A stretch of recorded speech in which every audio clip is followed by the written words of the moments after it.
vamos a ver la segunda condición a la que llamamos la preparación o la capacitación, ¿sí?, del líder. No estuvimos menoscabando la condición de la capacitación, de la preparación. Lo que sucede es que la prioridad debe ser el amor. Lo demás es importante, pero no es prioritario, ¿sí? Porque una persona puede estar muy bien preparada, y conocemos casos de personas muy bien preparadas, pero que tienen ausencia de amor, entonces no curan heridas, no dan sentido de valor a la gente, no las motivan, eh, y entonces de nada les sirve, ¿sí? Una persona puede ser de mucha acción, de mucha gestión, de mucha buena administración, pero si no tiene amor, de nada le sirve. De nada le sirve. ¿Vieron la canción esa, si no tengo amor, de nada me sirve? Y la escuché hace un tiempo atrás y la repetía, y digo, la verdad que a mí no me gusta mucho cuando se repite tanta las frases, pero la verdad que esa frase golpeaba cada vez, de nada me sirve. Y eso debiéramos grabárnoslo, ¿sí? El amor es prioritario, lo único que va a perdurar, ¿sí? ¿Se acuerdan cuando el apóstol Pablo en Corintios 13 dice, ahora permanecen la fe, la esperanza y el amor? Estos tres, pero el mayor de ellos es el amor. Porque la fe se va a acabar cuando estemos en el cielo, no vamos a necesitar fe. La esperanza ya va a ser una realidad, pero el amor permanecerá para siempre. Así que en ese desafío estamos en el liderazgo. Cuando hablamos de la preparación del siervo de Dios, del líder, me hace bien recordar las expresiones del pastor Pedace, que un día conversando con él definió la preparación de un hombre, y me dijo que la vida de un siervo de Dios se divide en 3 etapas, ¿sí? Nosotros vamos a ver también la división de 3 etapas de Moisés, pero Moisés vivió 3 etapas de 40 años, ¿sí?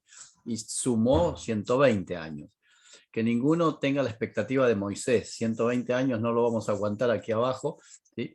Así que vamos a reducir, y el pastor Pedace dice que la vida de un siervo de Dios bien se puede dividir en 3 etapas de 30 años, con expectativa de vivir hasta los 90, ¿no? Entonces él dice que los primeros 30 años es de preparación. Hasta los 30 años. Yo no sé cuántos hay aquí hasta los 30 años. Vi pocos, la mayoría supera los 30, me parece, pero si hay alguno menor hasta 30 años, sepa que tiene grandes posibilidades de preparación. Todos debemos prepararnos hasta el último día de nuestra vida. Lo que sucede es que después de los 30 años ya el disco rígido que tenemos empieza a llenar y a veces hasta patinar, y entonces el tiempo más fuerte de preparación es hasta los 30 años. De los 30 a los 60 es la segunda etapa, y es la etapa de la producción. ¿Por qué? Porque es cuando uno más capacitado está para ejercer el trabajo, realizar el trabajo, y tiene fuerzas físicas, y tiene sus neuronas están en pleno funcionamiento, y puede producir y generar proyectos y trabajar, ¿sí? Y formar equipos. Pero después de los 60, y aquí estoy sonado porque yo ya cumplí mis primeros 60, de los 60 a los 90 es la etapa de la proyección. Entonces, primera etapa, preparación; segunda etapa, producción; y tercera etapa, proyección. ¿Qué es la proyección? Es cuando uno puede pensar en los futuros líderes, en la futura generación, y entonces trasvasa toda la experiencia que pueda tener y toda la función que pueda estar realizando, la transfiere a las nuevas generaciones.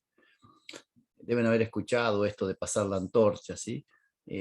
Lamentablemente en muchos casos no se va pasado la antorcha, se mantiene la antorcha en las manos, y cuando se quiere pasar ya es tarde, no se ha preparado a la gente. yo estaba dando una charla sobre esto y alguien me dijo, no, no, pero la antorcha la pasan, ¿eh? La pasan, quédate tranquilo, la pasan de una mano a la otra. ¿Sí? No, no, no, la persona tiene que entregarla a los demás y para eso tiene que producirse un proceso de transferencia, que no es algo de un momento a otro. Se requiere tiempo, se requiere preparación, es como cuando te pasas la posta, no sé si vieron las carreras de posta, va corriendo el que lleva el testimonio y cuando está por llegar, el otro sale corriendo también y se encuentran corriendo los dos y se pasan el testimonio. En la vida del liderazgo debiera ser así. No es fácil. Yo estoy viviendo la experiencia de la transferencia del liderazgo en la iglesia. Lo hice en mi trabajo. Cuando me jubilé, yo había anunciado que a los 60 años me retiraba. Podía haberme quedado 5 años más, pero yo entiendo que era necesario salir. De hecho, hice un escrito que me pidió mi esposa que lo escribiera. Yo hacía 5 años le estaba diciendo que las personas deben retirarse a tiempo, y así se llama el artículo. ¿Por qué debo retirarme a tiempo? Y yo escribí 7 razones por qué una persona debe retirarse de una función cuando llega a cierta edad. Bueno, recibí mis beneplácitos y también mis críticas por decir eso, pero bueno, yo creo que necesariamente si queremos que los que vienen detrás nuestro por la edad que tienen menor que la nuestra, ocupen esos lugares, necesariamente tenemos que retirarnos. No nos jubilamos como pastores, porque el pastor es un don, y pastor es el que cuida a personas, que alimenta, que enseña la palabra. De lo que sí creo yo que debiéramos retirarnos es de la organización y de la administración eclesiástica, ¿sí? Porque, de hecho, después de los 60 años yo estoy pensando como pensé toda mi vida, y resulta que se ha avanzado en muchas cosas y yo no puedo estar al corriente de todas estas cuestiones. Pero vamos a nuestro tema, las 3 etapas en la capacitación, y vamos a tomar el ejemplo de Moisés. Así que vamos a ver allí. Yo tengo aquí también mi... Moisés tiene 3 etapas. Vamos a leer el texto en Hebreos capítulo 11. En Hebreos capítulo 11 está el relato de los hombres de fe, lo que llamamos la galería de la fe. Y cuando se habla de Moisés, se relata estos 3 momentos que Moisés tuvo. Capítulo 11, versículo 24, dice: por la fe Moisés, hecho ya grande, rehusó llamarse hijo de la hija de Faraón, escogiendo antes ser maltratado con el pueblo de Dios que gozar de los deleites temporales del pecado, teniendo por mayores riquezas el vituperio de Cristo que los tesoros de los egipcios. Porque tenía puesta la mirada en el galardón, en el premio. Por la fe dejó a Egipto, no temiendo la ira del rey, porque se sostuvo como viendo al invisible. Moisés tiene 3 etapas de 40 años cada una. La primera etapa es la etapa de la formación teórica. Moisés nace en tiempos en que el faraón quiere destruir a la raza judía y manda matar a los niños. ¿Cómo los manda matar? Les da orden a las parteras que si nacen niños varones, les quitaron la vida. Por la obra y gracia de Dios, la mano soberana del Señor, le da lucidez a los padres de Moisés para que lo escondan cuando nace, y lo están cuidando allí en el río Nilo en un canasto al que le llamamos nosotros Moisés, porque allí acostaron a Moisés, ¿sí? Fíjense que quedó eternizado el nombre y ahora decimos el Moisés del nene, decimos nosotros, ¿verdad? Bien. La hija de Faraón se va a bañar y descubre que hay un niño allí en ese canasto, y entonces lo lleva con ella y contrata una nodriza, una niñera, y la chica que estaba mirando el canasto es la hija, es la hermana de Moisés, y le dice a la hija de Faraón: yo te puedo buscar una mujer que lo cuide. Y va y busca a su mamá, que es la mamá de Moisés, que nace de nodriza, de cuidadora. Así que Moisés fue criado por su propia mamá en el palacio de egipcio. Interesante, ¿no? Y vive 40 años. Allí en esos 40 años Moisés se educó de la mejor forma, vivió de la mejor forma, comió las mejores comidas, se vistió con la mejor ropa, aprendió bien el idioma de los egipcios, fue a los colegios que ellos tendrían, a la universidad si es que la tenían. No había universidad en esa época, pero fue a los centros de capacitación de las mejores, recibió la instrucción militar, que era la mejor, la más relevante en ese momento. Recibió también ciencias políticas para gobernar, como lo hacían los faraones. Dice Flavio Josefo en este libro, que también les recomiendo, Antigüedades de Flavio Josefo, ¿sí? No sé si lo tienen, pero si alguno lo puede adquirir, es un libro un poco caro, pero vale la pena. Flavio Josefo dice que Moisés fue uno de los mejores generales que tuvo el faraón, hasta que Moisés se fue, ¿no es cierto? Se huyó, pero fue un militar ejemplar que ganaba muchas batallas, hasta que Moisés empieza a actuar como judío y defiende a un judío de un egipcio, y allí es cuando finalmente termina huyendo por miedo a que lo maten y se va. Pero en este tiempo Moisés tiene una formación teórica importante, ¿sí? Que nosotros también tenemos que tenerla. Ahora, dentro de un momento, cuando veamos las áreas en las que tenemos que formarnos, la formación teórica no la podemos despreciar. De hecho, ustedes están haciendo ahora en el instituto una formación teórica, pero tenemos que ir también a las universidades y demás. Ya lo veremos ahora. Primera etapa, entonces, formación teórica. Es importante, pero no es única. En segundo lugar, cuando Moisés se va al desierto a vivir. Y va al desierto, qué interesante esto, va al desierto y bueno, allí está el relato que se encuentra con las hijas de Jetro. Finalmente va a vivir a la tienda de Jetro. Jetro se transforma en su suegro porque él se casa con una de sus hijas. Y Moisés va a cuidar ovejas. Allí en el desierto va a aprender a defenderse solo en la vida, aprender a no tener los medios que tenía en el palacio. No era la misma comida, no era la misma ropa, no era la misma gente, y encima está cuidando ovejas, interesante, ovejas ajenas, como David, ¿se acuerdan? David cuidaba ovejas, eran pocas y eran ajenas. Moisés cuidaba ovejas, también eran pocas y eran ajenas. Parece que Dios tiene ese método para preparar a los hombres que después van a cuidar personas. Las ovejas se parecen, o perdón, nosotros nos parecemos un poco a las ovejas, en muchos sentidos. Y es allí donde Moisés adquiere una formación práctica. Cómo resolver las cuestiones cotidianas. Cómo resolver sin tener todos los recursos a disposición, como lo tenía en Egipto. Porque Moisés va a hacer una obra después en donde va a tener que resolver situaciones muy prácticas. Y el líder no puede ser un teórico. Es importante la teoría, pero no alcanza si no tienes experiencia. Cuando yo era estudiante, mi primera etapa de estudiante, porque fui estudiante, bueno, sigo siendo estudiante ahora, pero sin una formación, una instrucción formal, pero estoy estudiando por mi cuenta.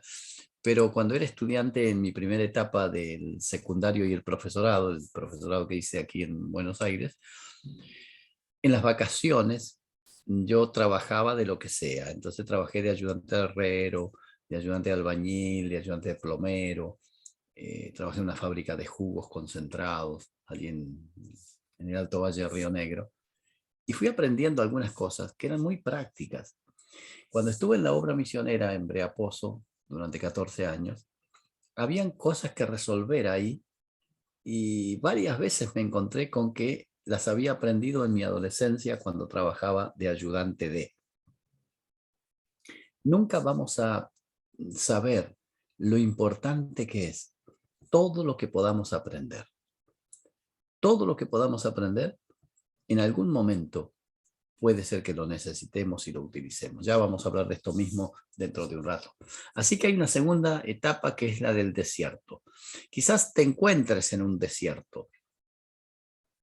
Y Moisés se encuentra en un desierto, diríamos casi olvidado.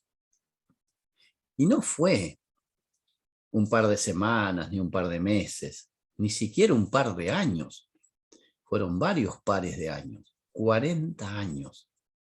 Y cualquiera de nosotros diríamos, lo perdimos a Moisés. ¿Sí? Mira, nunca estamos perdidos si estamos en el plan de Dios. Y aunque estemos olvidados para la sociedad, quiero pedirte que nunca olvides que Dios no te ha olvidado. Lo voy a decir para mí, como decía un profesor que teníamos. Cuando estés en el desierto, en esa preparación práctica que digas para qué me sirve y te sientas olvidado e ignorado por la sociedad, y a veces hasta por hermanos de la iglesia o por la congregación, aunque te sientas olvidado, nunca te olvides que Dios no te ha olvidado. Y este Moisés, que aparentemente estaba olvidado, un día está cuidando sus ovejas y ve que una zarza arde y no se consume, y él se acerca. Y allí comienza su tercera etapa. ¿Sí? La ponemos. La tercera etapa es la etapa de la formación continua. Lo que llamamos en educación, formación en servicio, ¿sí? Capacitación en servicio. Mientras Moisés está guiando al pueblo en estos 40 años por el desierto, sigue aprendiendo nuevas lecciones. Como decía don Mario Mulkey, el papá de Marito Mulkey, en los primeros 40 años Moisés pensó que era alguien. En los segundos 40 años Moisés se dio cuenta que no era nadie. Y en los terceros 40 años Moisés se dio cuenta que Dios lo era todo. Y en estos 40 años tiene una formación muy especial, porque es una formación de mientras está guiando, mientras está pastoreando, mientras está liderando, va aprendiendo a depender cada día más de Dios.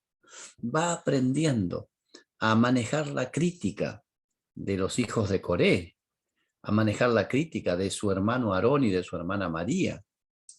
Va aprendiendo hasta el último momento en donde Dios le dice no vas a entrar.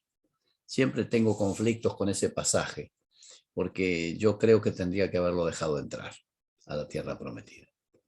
Lo que sucede es que Dios no me está consultando sobre algunos asuntos, ¿sí? En realidad no me consulta sobre ninguno, ¿no? Y Dios dijo que no iba a entrar y no entró. Y uno estudia las razones y demás, pero le da cierta tristeza al lector cuando va leyendo y encuentra que Dios le dice, tú no entrarás. Y es Josué el que entra. Así que Moisés tiene que aprender a renunciar a muchas cosas hasta el último día de su vida. Y quiero decirle a los hermanos que no hay muchos, pero allí vi a Carlos López, que supongo que es ya de mi edad un poco más, y deben haber otros más. Fernando no, Fernando todavía es un poco más joven, un poco, no mucho, que debemos saber que seguimos aprendiendo hasta el último día. Nuestra preparación no termina a los 30, ni a los 60, ni a los 90, hasta los 120 Moisés estaba aprendiendo. Y en el Salmo número 90, que es el Salmo que él escribe, dice, enséñanos, oh Dios, a contar nuestros días, que traigamos al corazón sabiduría. Así que estas son las etapas de Moisés. Pero vamos a ver ahora en qué áreas hay que formarse, ¿sí? Y yo marqué aquí 4 áreas que son sumamente importantes, cada una de ellas. No están puestas en orden de prioridad, ¿sí? Porque si tuviéramos que ponerla en orden de prioridad, la última es la primera, pero yo quiero terminar con la última porque quiero que nos vayamos a cerrar nuestra clase con esta última, que sí creo que es la prioritaria, de las áreas en las que debemos formarnos. En primer lugar, el área cultural, que es el conocimiento general que tenemos que adquirir. La segunda área es la académica, que es la acreditación profesional cuando uno termina una carrera. y es el recorrido por el estudio. En tercer lugar, la preparación, la formación bíblica, que yo la separo de la formación espiritual. Y les voy a explicar por qué dentro de un momento cuando analicemos cada una de estas. La formación bíblica tiene que ver con el conocimiento de la palabra de Dios, el conocimiento de la Biblia. Pero la formación espiritual tiene que ver con el conocimiento de Dios. Están estrechamente relacionados, pero no es garantía que alguien que conozca la palabra de Dios necesariamente conozca a Dios. No son sinónimos. Tristemente, algunos han pensado que son sinónimos, entonces estudian mucho la Biblia. Y yo siempre digo lo mismo, me van a escuchar en mis sermones.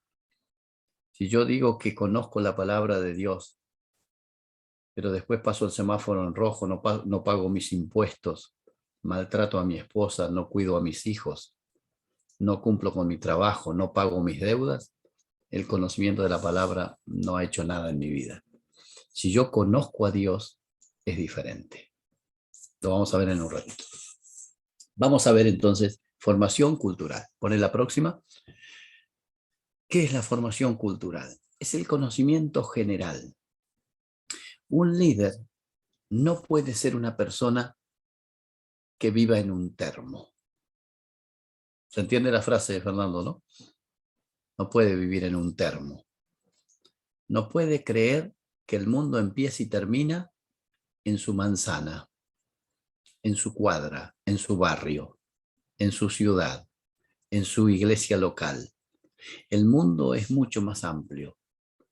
Dice el libro de Segunda Crónicas que estos que eran jueces eran entendidos en los tiempos que vivían y sabían lo que Israel debía hacer.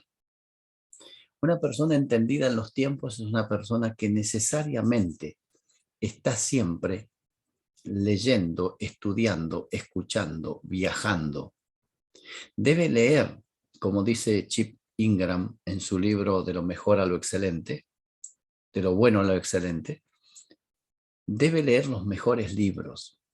Y no únicamente los libros que refieren a la palabra de Dios, a la Biblia, los comentarios. No únicamente la Biblia. La Biblia, por supuesto, ya vamos a ver cómo hay que leerla y estudiarla. Debe ser una persona ilustrada, que lee de filosofía, de arte, la historia de la humanidad, la historia de la iglesia, que conoce el entorno y conoce la historia. Porque la Biblia tenemos que aplicarla a un hombre, a una mujer que vive en una sociedad. Y que esta sociedad es así por los distintos avatares que ha ido pasando a través de la historia. En el devenir de la historia han sucedido hechos importantes, acontecimientos, hitos, y nosotros tenemos que estar al corriente de ello. Y debemos leer a los filósofos, no para ser unos expertos en filosofía, pero medianamente tenemos que saber por dónde va el pensamiento de la humanidad y por qué fue cambiando. Y debemos leer las obras de cultura, ¿sí? Las obras de arte, los libros clásicos. Debiéramos dedicar tiempo a leer, ¿sí? Hay literatura clásica que no pueden haber dejado de ver en el secundario, por ejemplo, y si no la leíste en el secundario, y si la leíste la debieras volver a leer, desde el Quijote de la Mancha a otros, ¿sí? La Divina Comedia y otros libros, ¿no? Pero debemos estar ilustrados, porque vivimos en un mundo que ahora con la informática, de esto que siempre hablábamos de la globalización, ya es viejo. Todo pasa en todos lados, todos sabemos lo que está pasando, pero la historia la debemos conocer también. La historia del pueblo de Israel, yo recién les mencionaba el libro de antigüedades de Flavio Josefo, es un historiador impecable, ¿sí? Que nos cuenta la historia de Israel. Cuando vos lees la Biblia, después de un tiempo de conocer, ¿cierto? De familiarizarte con el texto bíblico, después de leerlo varias veces, y lees a Flavio Josefo, encontrás con que Flavio Josefo está contando la misma historia, pero desde la perspectiva de los hombres, ¿sí?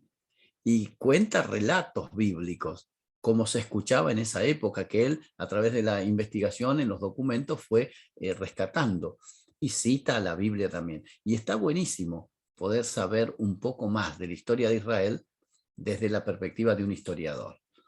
Así que debemos ser ilustrados, tener una formación cultural que es una formación general. Debemos leer los diarios, estar informados qué pasa en la actualidad. Yo no puedo estar ignorante de, bueno, todos creo que escuchamos o leemos, pero yo le digo a mi esposa, voy a ver el noticiero, porque yo tengo que saber qué está pasando en el mundo.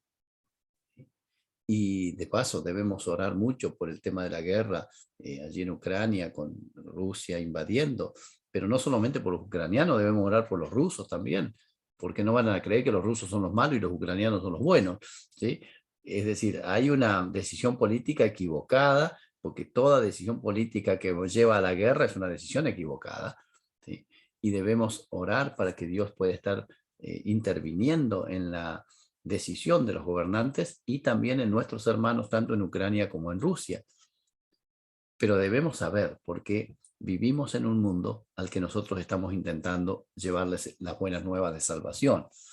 El pastor Salvador de Lutri, que es un experto en la filosofía y demás, él escribió un libro hace muchos años y ahora está haciendo una actualización, El mundo al que predicamos. No sé si lo tuvieron, si alguno de ustedes lo pudo ver, les recomiendo leerlo, El mundo al que predicamos. Cómo el mundo fue cambiando a través de la historia y la filosofía fue llevando al hombre a ciertos modelos de sociedad.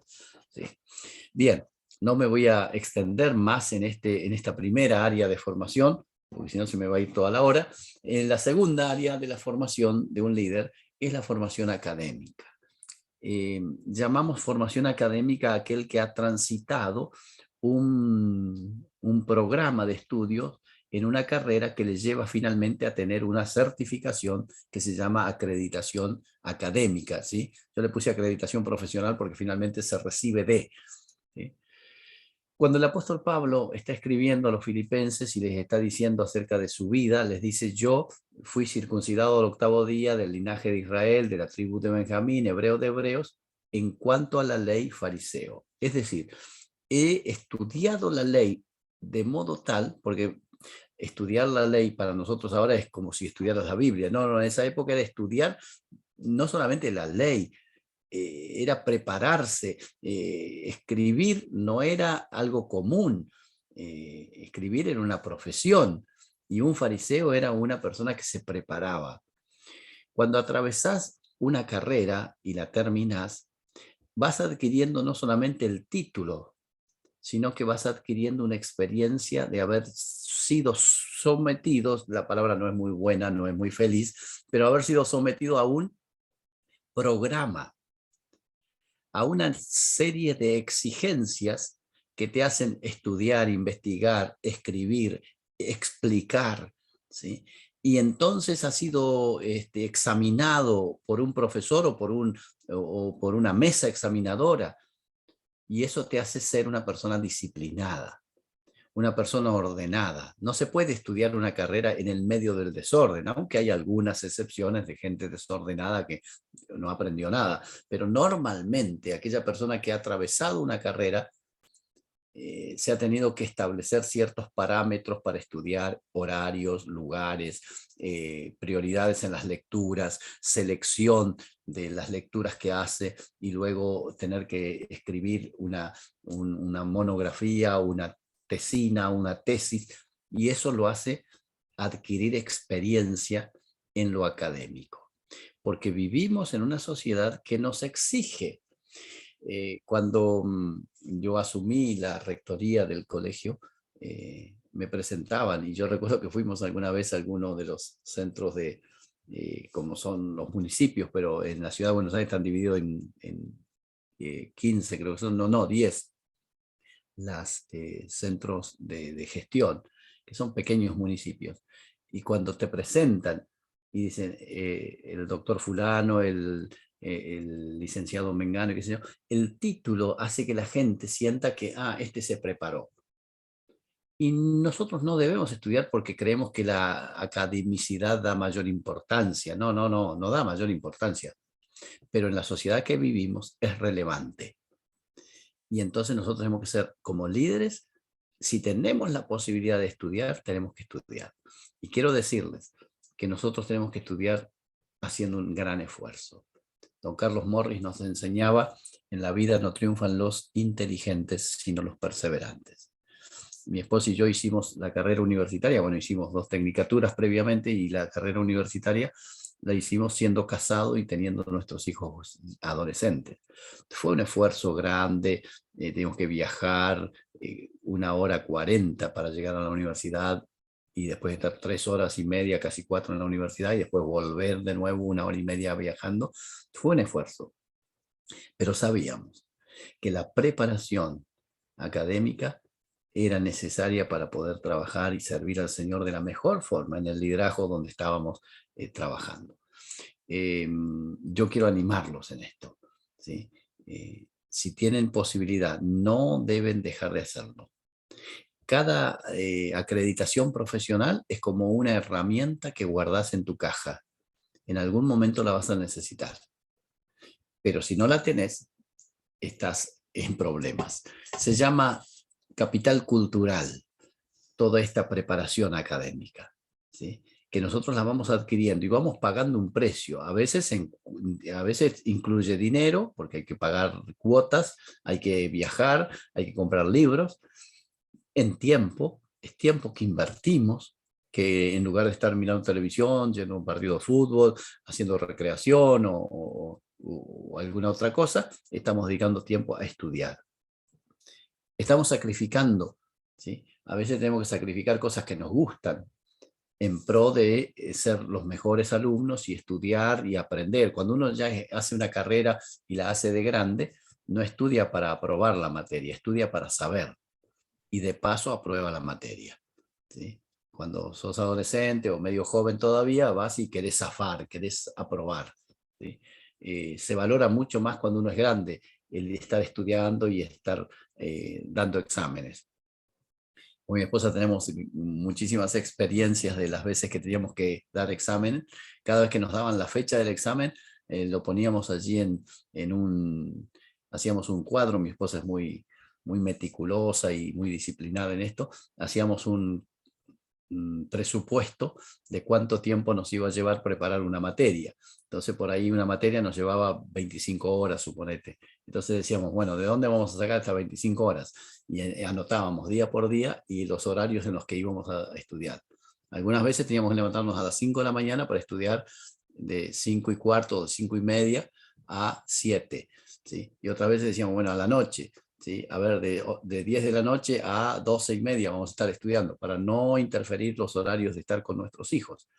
Era toda una disciplina, pero eso nos fue ayudando a sacarle ventaja y a no ir a un examen sin haberlo preparado. Para colmo, los dos somos docentes y ejercíamos. Yo ya era director de una escuela y mi esposa era profesora y estábamos estudiando, así que éramos profesores y alumnos.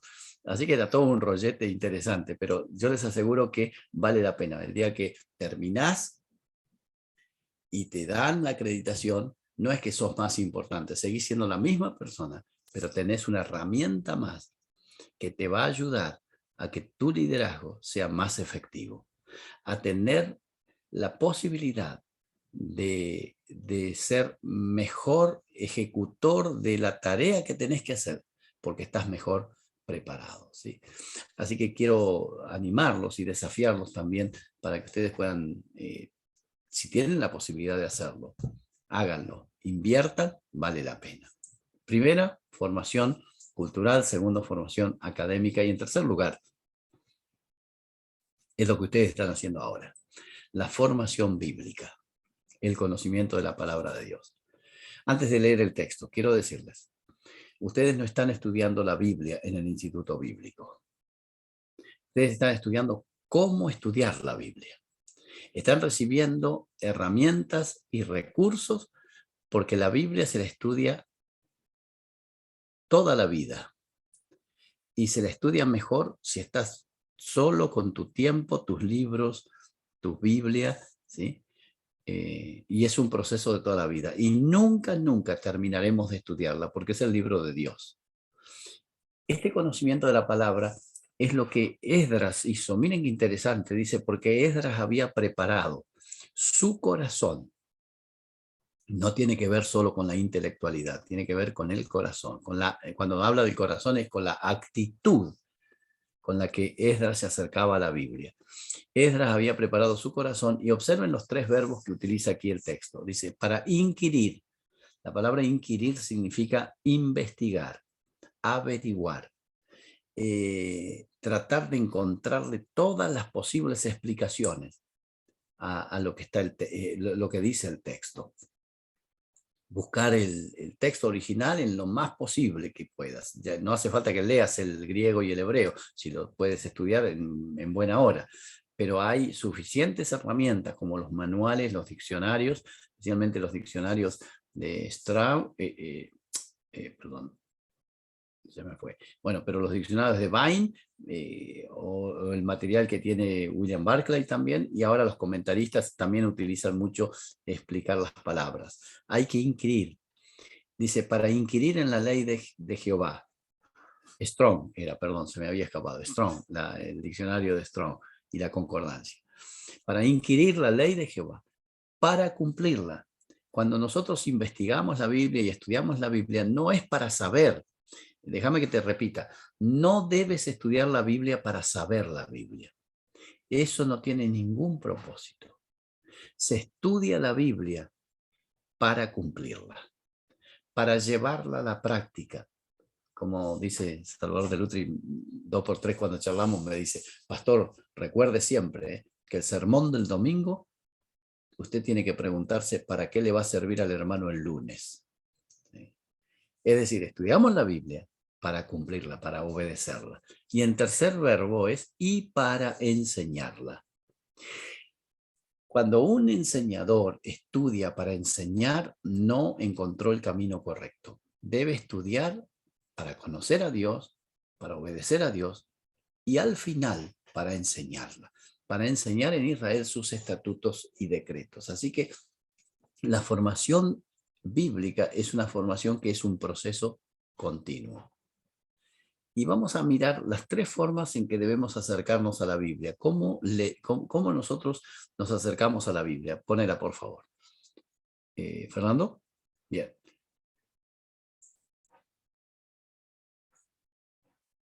Ahí. Nuestra formación bíblica pasa por tres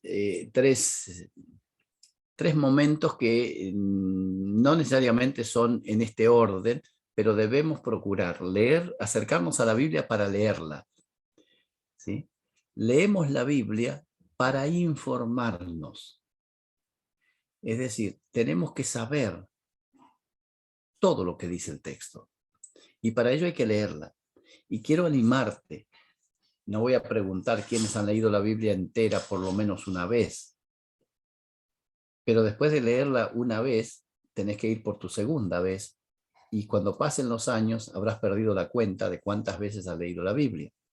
Pero se debiera leer todo el texto una vez cada 2 años por lo menos. Entera. No lleva tanto tiempo. ¿Saben cuánto tiempo lleva leer la Biblia entera? ¿Cuánto tiempo en minutos? ¿Sí? ¿En horas? En 80 horas se puede leer toda la Biblia. Esto estaba explicando Campbell Morgan un día en una reunión, y entonces en un curso bíblico, y entonces un alumno levantó la mano y le dijo, ¿cómo sabe que se lee la Biblia en 80 horas? ¿No le parece poco? Y entonces Campbell Morgan le respondió, no, yo sí sé, porque yo tardé 79 horas y le estoy dando 80 como para darle una de más. Él la había leído en 79 horas. Por supuesto no vas a estar 79 horas leyendo de corrido, pero si todos los días puedes leer 15 minutos, leer nada más, no analizar, no estudiar, ¿sí? Leer para informarte. Y vas a ir conociendo qué es lo que pasa en el relato bíblico. En segundo lugar, nos acercamos a la Biblia para meditarla. Hay personas que dicen, yo no sé meditar. No sé si te ha pasado. Si no les preguntaran, ¿saben meditar? Y te dirían, ¿cómo es esto de meditar? ¿Qué es meditar? Mira, todos sabemos meditar. Solo que meditamos en cosas equivocadas a veces. Si vos chocas el auto, vamos a suponer que chocaste la semana pasada. ¿En qué estuviste pensando en toda la semana? En el choque, ¿o no? ¿Cómo lo voy a arreglar? ¿Cómo voy a hacer? ¿Cómo es que me sucedió? Y volvemos y repetimos la escena y imaginamos cómo lo vamos a arreglar y qué voy a hacer estos días que estoy sin auto. Eso es meditar. Solo que estás meditando en algo negativo. Cuando viene una enfermedad terminal en algún familiar cercano o en nosotros mismos, ¿vieron cuando decimos, no me lo puedo sacar de la cabeza? Y a veces lo contamos y decimos, ¿sabes qué? Me desperté a las 3 de la mañana y perdí el sueño pensando en esto. ¿Qué estaba haciendo? Meditando. Meditar es pensar. Los pedagogos dicen, es repensar, es reflexionar, es, en términos criollos, es rumiar. ¿Sí? Traer nuevamente a nuestra cabeza, a nuestra inteligencia, a nuestro cerebro, esos conceptos que estamos tratando de analizar. David decía en el Salmo 119, oh Jehová, cuánto amo yo tu ley. Todo el día es ella mi meditación. He aprendido más que mis enemigos, más que los viejos, más que los sabios, porque tus testimonios siempre están conmigo. Así que nos acercamos a la Biblia para meditarla, para saborearla, para disfrutarla, pensar los pensamientos de Dios cuando pensamos la Biblia. Y en tercer lugar, nos acercamos a la Biblia para estudiarla. Estudiar es otra cosa. Estudiar es analizar, es investigar, es descubrir, es comparar, es relacionar, es buscar aplicación, es interpretar. Y todo eso requiere tiempo, yo quiero animarte en esto y desafiarte, que tienes que tener un día por lo menos en la semana, lo ideal es más, pero un día y un horario y un lugar y un pasaje definido. Voy a estudiar un libro corto, pero voy a estudiarlo durante un par de meses. Y voy a hacer mis propios apuntes, mis propios bosquejos. Dios me dio la bendición de estar en Breaposo y allí, esto me lo enseñó don Fanning, don Roberto Ochoa y otros. Tener un tiempo y un lugar donde, bueno, no voy a mencionar a tantos otros, pero yo dedicaba todos los días, de lunes a viernes, 1 hora y media, a estar con el estudio bíblico personal. Y estudiaba para conocer al Señor. Y de allí fui tomando muchos pasajes después para compartir y enseñar. Pero pude hacer mis propios apuntes, mis propios bosquejos de casi todas las cartas apostólicas.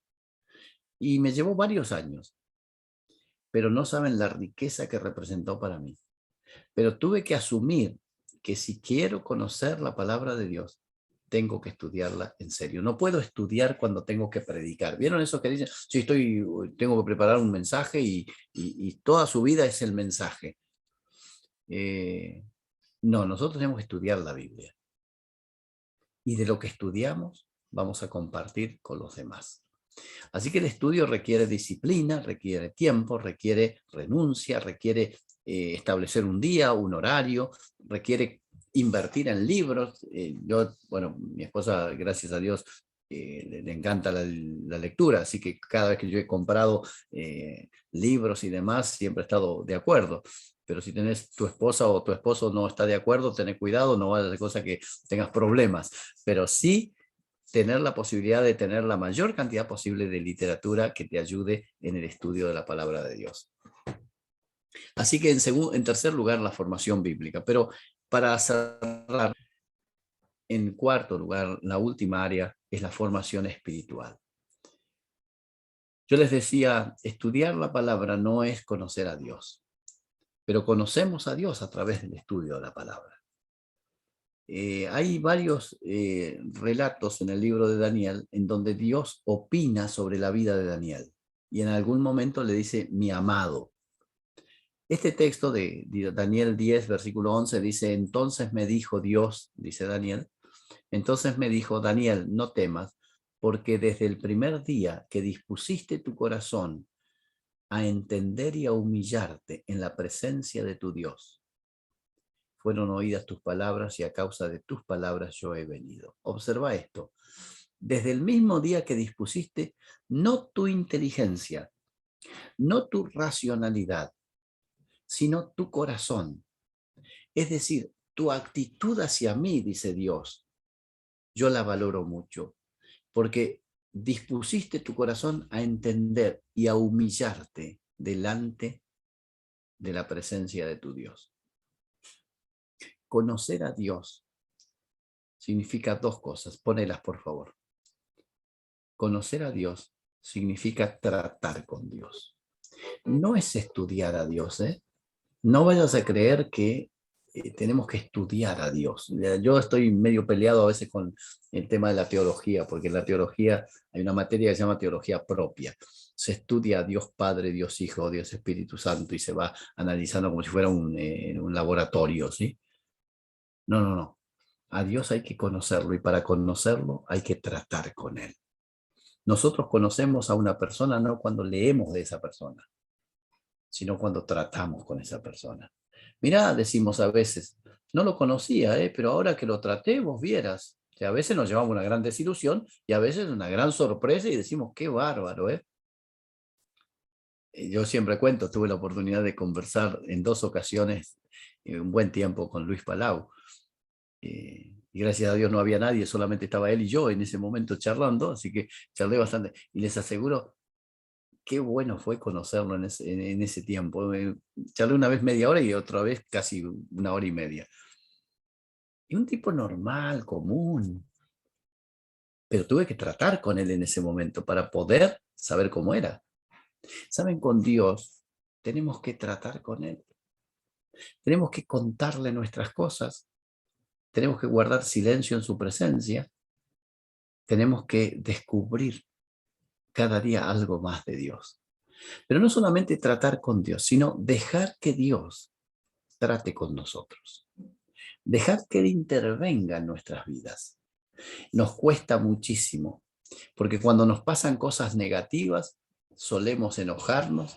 ¿Y vos crees por un momento que eso negativo que te está pasando, a Dios se le escapó? No, Dios está tratando con vos. Me chocaron, un desastre, todo feo, todo mal. Si me chocaron y yo no tuve nada que ver, distinto es si me chocaron y yo pasé el semáforo en rojo, es una disciplina sin vuelta de hoja, ¿no? No pagaste tus impuestos y te hipotecaron la casa, no sé. Es decir, a veces pagamos consecuencias de nuestras malas conductas y decimos, ¿qué pasa con Dios? Nada pasa con Dios. Sembraste trigo, cosechaste trigo, ¿qué querías cosechar? Pero distinto es cuando sin haber hecho nada que ofenda la santidad de Dios, me suceden cosas. Me robaron, me chocaron, un profesor fue injusto conmigo, no me ascendieron, le dieron el cargo a otro, no me subieron el sueldo como yo esperaba. No dependía de mí, dependía de otros. Pero eso que dependía de otro, lo estaba controlando Dios. Porque como el repartimiento de las aguas en la mano de una persona, así está el corazón del rey. ¿Cómo sigue? A donde quiere, lo inclina. Así que cada cosa que nos sucede en donde nosotros no tuvimos nada que ver, Dios está tratando con nosotros. Y si Dios está tratando con nosotros, nosotros debiéramos aceptarlo. Porque si dejamos que Él trate con nosotros, nos está formando y seremos los mejores líderes para la gloria de Dios. Así que, hermanos y hermanas, les animo en el nombre del Señor a no dejar en ningún momento de formarnos en todas estas áreas y en buscar la presencia de Dios para que Dios sea honrado. Terminamos leyendo el texto que está allí en la última la reproducción de la formación siempre se dará como un proceso. Dice Pablo: lo que has oído de mí ante muchos testigos, esto encarga a hombres fieles que sean idóneos para enseñar también a otros. La formación que Pablo había recibido, la había recibido de Gamaliel. La formación que Pablo tenía se la había transmitido a Timoteo. La formación que Timoteo tenía que buscar hombres fieles para que esos hombres fieles se la pudieran transmitir a otros que sean idóneos, para que enseñen y siga así el proceso. Así que en el liderazgo, nuestra preparación marca no solamente nuestra generación, sino a las futuras. Y nuestra formación está marcada por los hombres y mujeres que Dios puso en nuestro camino, en nuestra historia. Que Dios les bendiga y el próximo martes nos volvemos a encontrar.